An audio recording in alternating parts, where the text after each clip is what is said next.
The Campo and Joe podcast is brought to you by Bold City Heating and Air. Fast and reliable AC service. Welcome in. Campo and Joe, Facebook Live. If you got the invite and you logged on, we appreciate it for sure. Joe C. from XL Primetime, 2 to 4, afternoons right here on the Superstation. And our head coach, Dave Campo, as we get ready. Now, this man knows what it's like to go into the countdown to the draft. Yesterday was 17 days till the 17th pick. So today we're inside of 17 days, Coach. It's getting busy time, is it not? It is. And, of course, the draft is the lifeblood of professional athletics. Mm-hmm. And that's what makes it exciting because, everybody is looking at the draft, right. Based on what team they're with, what they enjoy, and it just makes it fun because everybody's got their opinion. Just like in every field. Yeah. But everybody's got an opinion, and sometimes they're right, sometimes they're wrong. Yeah, exactly. So listen, we got to do some guessing, just like you out there have to do some guessing. I was trying to project where this team's going to go. And if we go back and look through this draft season, there's a lot that's gone on that's kind of, it's not pigeonholing this football team, but it's kind of pushing them in a direction. And it's just a number of different things that have happened that make you think that cornerback is a real priority, which I think has changed your draft board just a little bit, hasn't it, over the last couple of weeks? Oh, yeah. I think need comes into play a certain amount of time. Yeah. And, when you look at the guys that they've got at the corner position, you'd have to say, okay, well, there's some question on Darby about his, whether he's injury prone or not, going to make it through the season. You got some young corners that really I'm kind of intrigued with Brown, mm-hmm. Because I think he's got the skills to be a man press kind of a guy, yeah. which they didn't do a lot last year, right. And I think you have to be almost a little bit better player, in all honesty, to be a zone defender because you're off receivers. Receivers have their way of being able to go wherever they want to. You got to be smart. You got to be able to have good vision. But as a press corner, it's a little bit more about athletic ability. So they've got some young guys, Gregory Jr., some of these guys that I'd like to see what happens. But I do think if you just look at Tyson Campbell and you just look at Darby, mm-hmm. That's a position where you'd have to say, well, they lost their nickel. Yeah. So now that becomes a priority in my mind. Well, in truth, they lost 3/5 of their secondary. Yes, if you count the safeties, yeah, absolutely. Yeah, because you said goodbye to Rayshon, and Rayshon was a fairly pricey free agent going back 3 seasons. He did not play particularly well his first year, played really well with big plays in the second season. You were the one pointing out that he wasn't a great tackler down the stretch in 22, and then that might have caught up with him a little bit in 23. Bottom line is they let go of him. Right. And they let go of their other guy that was high-priced, another free agent, in Darius Williams. Right. And then you say goodbye to Trey Herndon. You don't offer him something new. That's 3/5, Coach. That's yes, a lot. Sir. Yeah, and the thing that if you go to the safety position, I think that they kind of addressed that a year ago with Johnson. Mm-hmm. I think he's going to be a starter one way or another. Then they bring in Savage, and that's the interesting one to me because, they played Gregory Jr. a lot at nickel. Well, they're talking about Savage going in and playing some nickel. Yeah. I saw him a little bit at nickel, but he was really a safety the majority of the time. Yeah. The one thing I do like about him, though, is he's very smooth and fast. Mm-hmm. So, I can see him being a nickel player. Right. So that's a position that you're going to be looking at if you don't take a corner that can play inside there. Mm-hmm. And I don't think you always have to have a corner there. We had Darren Woodson who could run, and he was physical. A safety that can run sometimes is better, because you have to play them both. Yeah. But I think he's going to be an interesting guy to watch in OTAs and during training camp. So that is ideally what they're looking at is an interchangeable set of safeties in Antonio Johnson and Darnell Savage that could play nickel, play back, play the safety position. And usually you're going to look at it. It just depends on how good those guys are in that position, whether or not that you're going to draft a guy at number 17 and have him come in and one of those corners be your normal nickel and then use the safeties as what we would call a big nickel, or in maybe in earlier downs you got a bigger guy in there that can do some of the same things. I pointed out on X, on the discussion that was taking place whenever the move was made by Houston to go get Stephon Diggs. Right. And you could call it a little bit of overreaction, but whatever. That's what you do in the offseason. You overreact. You're like, wait a dang minute. They just went and got a big playmaker, and we looked at his stats and so on and so forth. You and I talked about it. But anyway, when I went back and started looking at what this football team has done in terms of signing free agents, they brought a bunch of free agents in. But then I looked at Houston. I'm like, well, take a look at all the people that they brought in as well. Oh, absolutely. They brought some people in that is going to be kind of just to add water starters. Yeah, to me, I'm more concerned with the number of good players they brought in than I am specifically with Diggs or specifically with, the fullback, the running back, Right. Mixon. I'm more. They went out and they didn't stand pat. And that concerns me a little bit because I think that the mentality is we've got our guy at quarterback. We're going to have a window here. Let's go out and get players. Okay, the other side of that is you don't panic because you don't worry about the guys that you're only going to see twice a year. Right. You worry about the guys that you got, the guys that you have here. Truth. And we brought in a number of guys. So to me, you look at them and you say, hey, I'm almost excited about it, to be honest with you, because I think the tougher the division is, you're more battle tested. If we think we're good enough to be a playoff football team, then you have to go out and show it. Well, and that's where I think, we're a 9-8 football team, so were they. Let's go out and show that we can do what we need to do. It's funny. I go back and forth. I can do this on the college level. I can do this on the pro level. I'm going to do pro level since you're an old NFC East guy. Washington, Dallas, Philly, New York, they beat up on each other. Right. It might be just barely a couple of games over 500. They were battle-tested, and they certainly were successful. Yeah. Well, then it's kind of waned from the days that you guys were Right. winning and the Giants were winning and Washington was winning.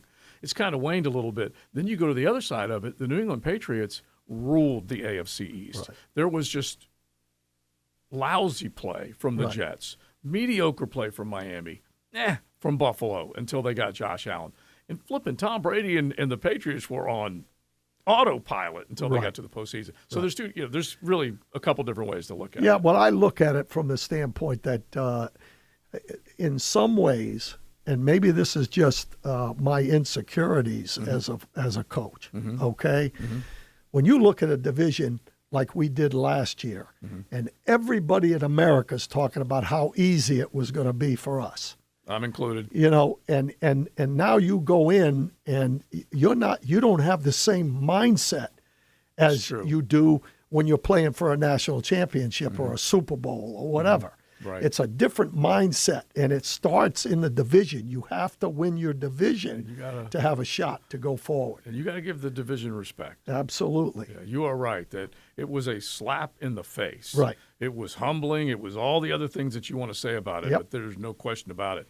Now, this football team knows what they got to do. Like you said, the respect meter went up. Houston owns the banner now. They own the title, the division. This team's trying to wrestle it back away from them. Meanwhile, Tennessee is trying to make moves. Obviously, Indy is in the conversation as well. So we get to the draft, and this is one scathing opinion of what Jacksonville has done in the draft, particularly when you go back and look at how many top 10 picks they've had. Now, this is from PFF. Like we said, you can take PFF every single time we bring them up. You can take them or leave them. Yeah, right. There's some interesting stuff, and then there's some stuff that just sounds like BS. Yeah. Just the metrics world. Anyway, this is one of the comments from one of the guys breaking it down.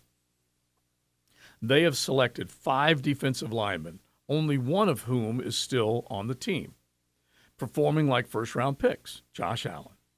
Trayvon Walker was a wild statement pick when Aiden Hutchinson had been the consensus top edge defender prospect all through the pre-draft process. Hutchinson notched 121 quarterback pressures last season, while Walker had just 102 over his first 2 seasons combined, earning PFF grades of 58.0, 53.9, negative.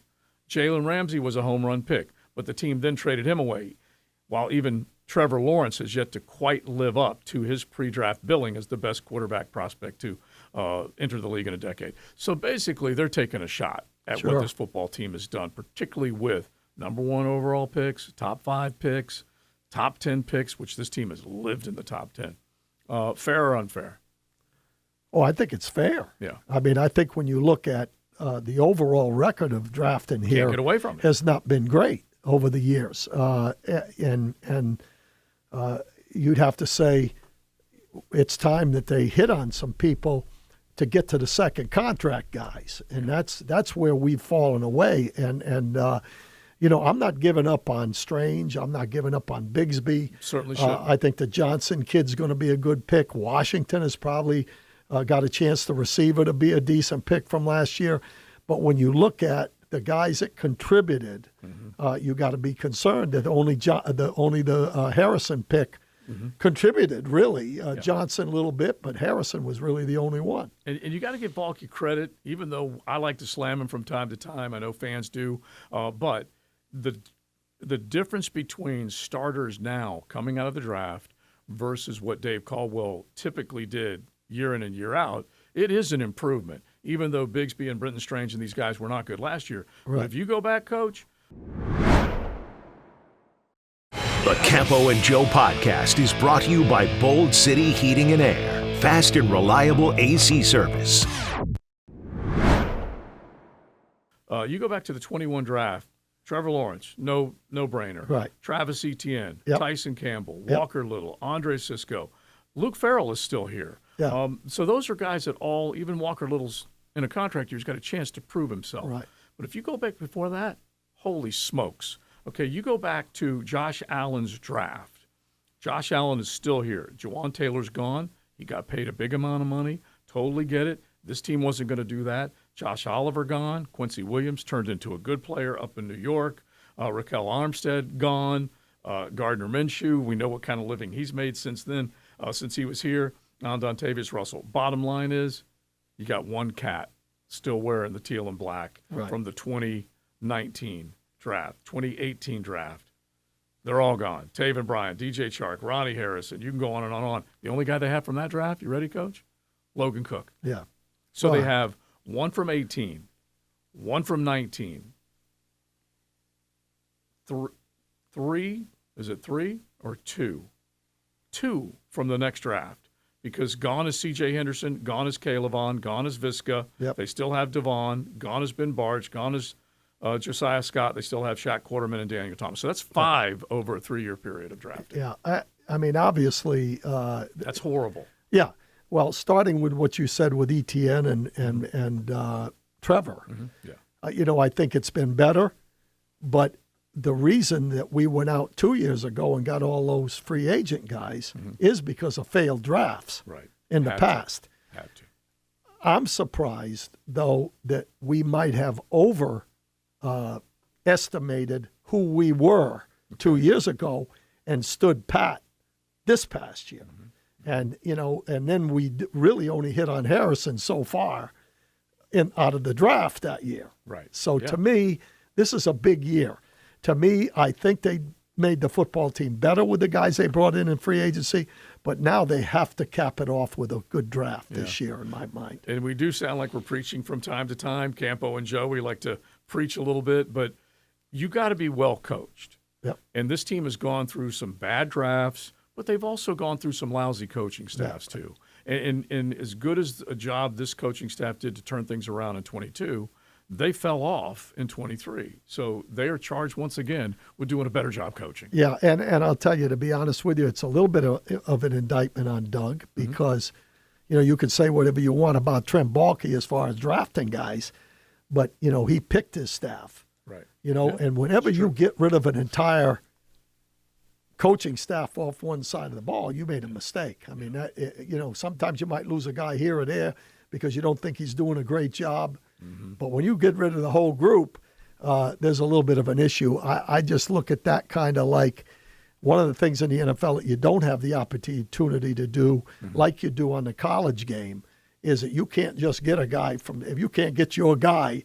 If I want Joe Coward and he's under contract over with the can't have him. You can't get you. Yeah. You got to go with some guys that maybe some other guys are recommending, or you might have known him as a young coach.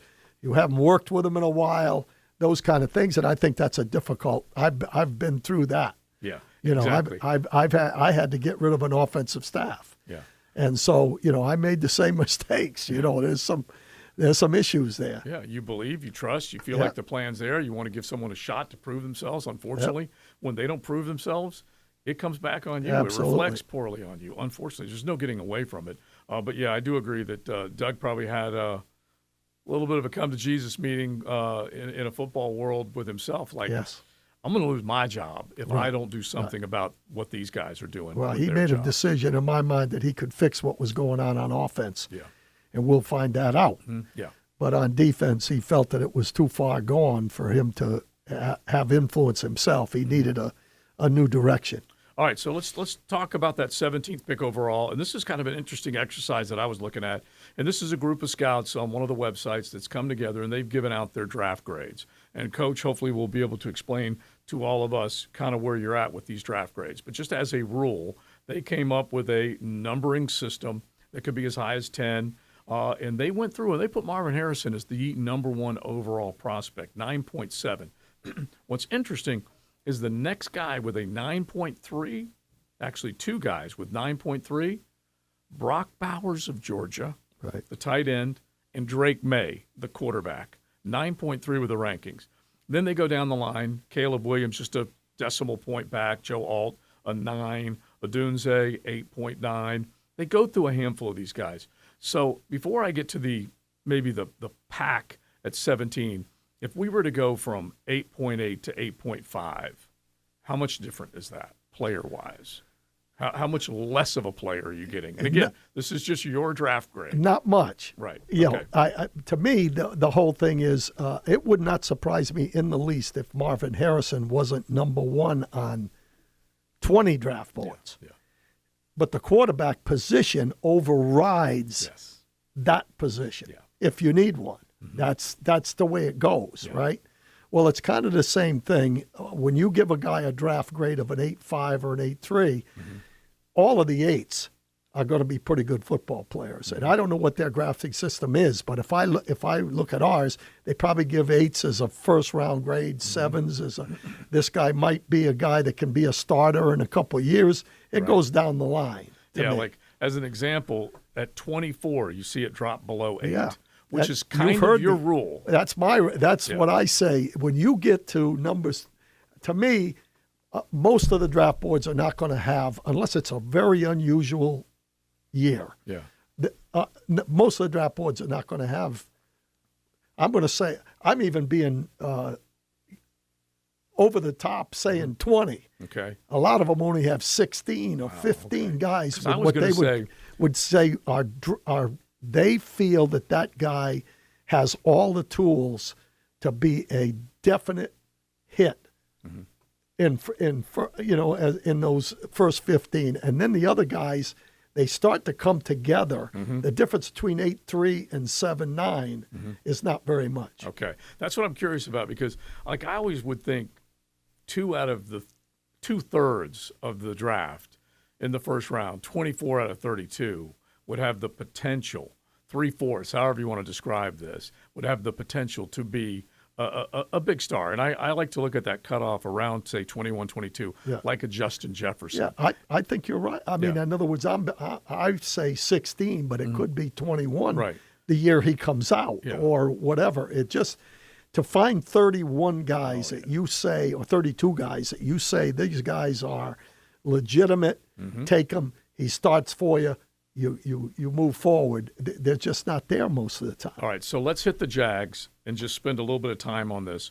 The cornerback position, the rush in, based on the fact that Ryan Nielsen's going to go 4 down as far as his lineman goes. A 4-2-5 is what you're thinking more than anything else defensively.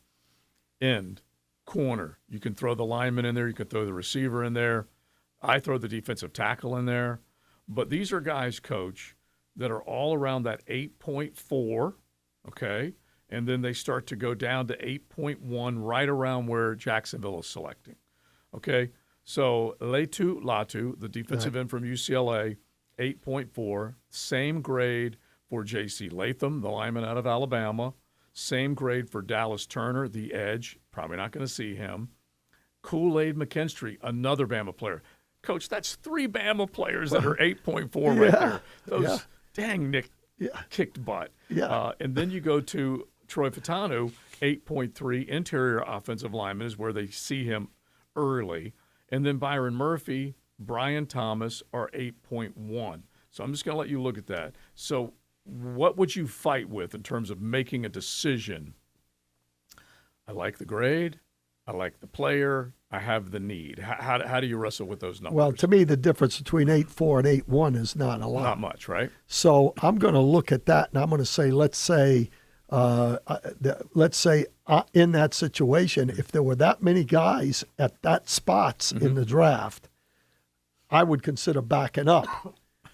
Okay. That's what I would do. If you get somebody to come up there. Because if I've got 5 guys and I can back up 3 spots, I'm going to get one of those 5. Okay, that's a good way to look at it. And then the other way to look at it is which ones are in position to help me score points. Mm-hmm.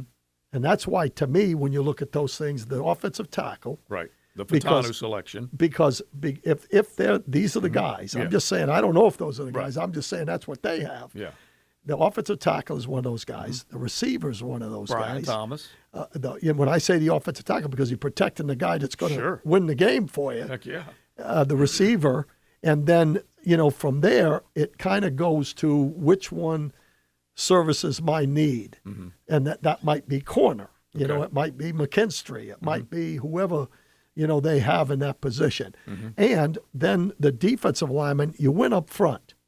So every one of those guys in there, if there was any one of those guys we took, I'd be happy with the pick. Mm-hmm. If that's where they have everybody graded. And I do love the idea. I'm sure Jack fans love the idea too. If you can be a little aggressive, knowing that you have, as Coach described, a pile of 5, and you might have somebody that wants to go up and get just that one guy, that one position, and you're going to move back, collect some capital. Trent, if you collect some capital, do something good with it, man, and then drop back and have the benefit of still selecting a good player and getting some extra. Yeah, and I think the where you run into a little problem is that if you got 5 guys in the spot and you can't back up, then it becomes need. Right. And I'm talking about if they're all graded relatively the same. Mm-hmm. Now if there's a guy that's up here at 8.9 that slips down there, then you take them. Let me give you 8.9. Roma Dunze. Yeah, okay. Let me give you Oli Fashanu from Penn State. Yeah. Malik Neighbors is an 8.8. Yeah. You're hearing a little bit about him right now, which Absolutely. I wonder if people's putting some bad mojo on Malik Neighbors to try and get him to fall a little bit. Jared Verse is 8.7. Right. And he's the 9th prospect, at least according to these guys. Quinyon Mitchell, which is one of the cornerbacks that Jacksonville loves, and Terry and Arnold are both 8.5. Right. And so, Coach, now let's just slide down here. I'm going to jump into the second round because they're picking when you start to figure out if they go one position in the first round, they're going to start looking for best available. But I just figured I'd show you some of these 7.4s, and you've got a cornerback that's the 44th prospect, TJ Tamp out of Iowa State. Yep. Roman Wilson is a guy that I really like, the wide receiver out of Michigan. Javon Bullard is definitely a respected safety. You got Darius Robinson. That dude is strong. Absolutely. Inside that Missouri front. Anyway, you got a handful. Kamari Lassiter is another really, really talented player out of Georgia. He also has about the same grade. X-Worthy, lightning fast, decent amount of catches at Texas. Anyway, that's not a bad group. Well, I think for that the second round pick. If we had them graded that way right there, then that, in my mind, there's a couple of receivers there. Mm-hmm. I would have them grouped as well at that spot where we're picking, and I would then lean towards not taking a receiver if I've got 3 receivers in a little box right there. And that's how I look at it. Or if you take the receiver and all of a sudden you got Cooper Beebe and some of the guys that you look at as an interior lineman, then you go with the receiver and take the interior lineman second. It just depends on how you have them graded. Yeah, because it's so funny. If you take a look at these guys, and you can throw X-Worthy from Texas, you can throw who's the other guy? Adonai Mitchell is another guy that people have been talking about. Yep. He's a 7.3, and then the other guy that is right there as well. Roman Wilson, 7.4. So those are 3 wide receivers that are just a decimal point apart. Absolutely. And to me, that is how you group guys together. You group them based on where you have them graded in relationship to where you are.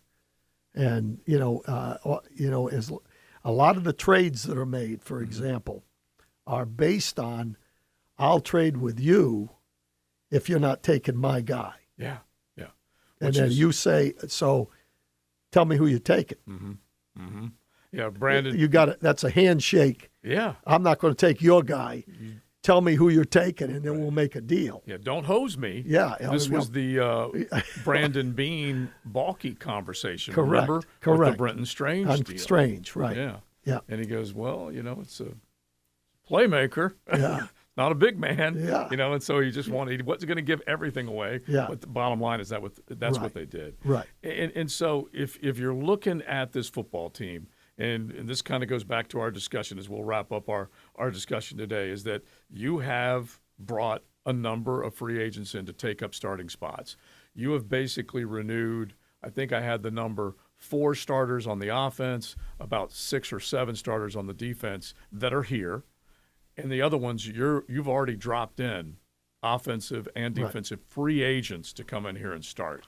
That's not a great thing. They better find some more guys that are legitimate candidates to come in and replace those free agents. Well, what it does do, if you've done the job you feel you've done in free agency like they did 2 years ago, it forces you, it allows you not to do what you had to do last year. Even though Harrison was a great pick for us, we were forced to take Harrison because of the situation with Cam Robinson. Yeah, 100%. So that's what you want to avoid by bringing in free agent guys. Plus, you know what they can do. So if they do what you hope they will do, then you've improved your football team. And I think Trent Baalke has done a pretty good job in the past of bringing in free agents that have helped the football team going forward. So that's what we're hoping for this year. Fingers crossed, people. That's it. All of Duval. All right, listen, we'll get closer next week. We'll be counting it down. We'll be just outside of a week before they start to make their draft. 16 days today. Thanks for listening, Joe C. Afternoons 2 to 4. We'll have our head coach, Dave Campo, in there with us hanging out today. So tune in to the Superstation. This presentation of the Campo and Joe podcast is brought to you by Bold City Heating and Air. Fast and reliable AC service.